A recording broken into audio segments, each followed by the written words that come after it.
नमस्कार दोस्तों। आज छठे एपिसोड में आप सब लोगों का स्वागत है।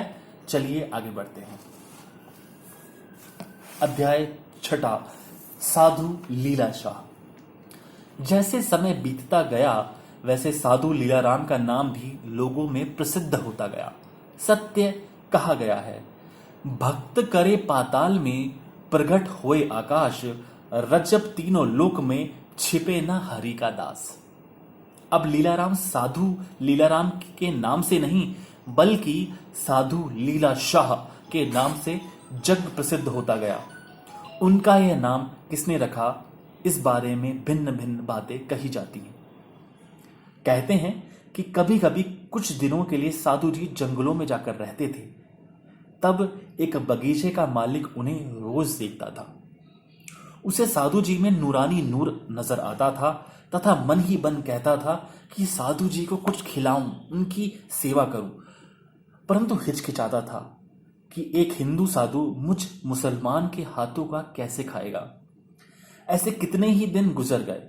वह साधु जी की ओर प्रेम से देखता रहता था। एक दिन वह मूलियां पानी से धो रहा था कि अचानक साधु जी उसके निकट आकर बोलने लगे, भाई, रोज रोज मुझे कुछ खिलाने के लिए सोचते रहते हो, अब जो कुछ खिलाना है खिलाओ।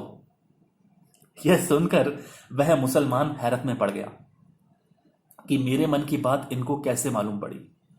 वह खुशी से फूला नहीं समा रहा था। एकाएक साधु जी के चरणों में गिर पड़ा और कहने लगा, आप तो नूरानी नूर हो, आप शाह हो, मुझ पर आशीष कीजिए। ऐसा कहते हुए मूलियां धोकर उन्हें दी, जो कि साधु जी ने बड़े प्रेम से खाई और उसे आशीर्वाद भी दिया। उस मुसलमान ने उनका नाम लीलाराम से लीला शाह कहकर मशहूर किया, परंतु साधु जी से पूछने पर उन्होंने स्वयं बताया कि सद्गुरु स्वामी केशव राम जी ने उन्हें कहा था कि अब तुम आध्यात्मिक मार्ग की ओर काफी बढ़ चुके हो, इसलिए तुम्हारा नाम लीलाराम से बदलकर लीला शाह रखा जाता है। और वे उन्हें लीला शाह के नाम से पुकारते थे। पहले भी बताया गया है कि कुछ समय साधु जी ने हंस निर्वाण के आश्रम में स्वामी परमानंद जी के पास वेदांत ग्रंथों का अभ्यास किया था। वे भी साधु जी को कहते थे कि तुम शाह हो, शाह बनोगे। स्वामी आलाराम सागर जी भी उन्हें लीलाराम के बदले लीला शाह के नाम से पुकारते थे। इस प्रकार उनका नाम लीलाराम के बदले लीला शाह हो गया और आगे चलकर स्वामी लीलाशाह व साई लीलाशाह के नाम से जग प्रसिद्ध हुआ।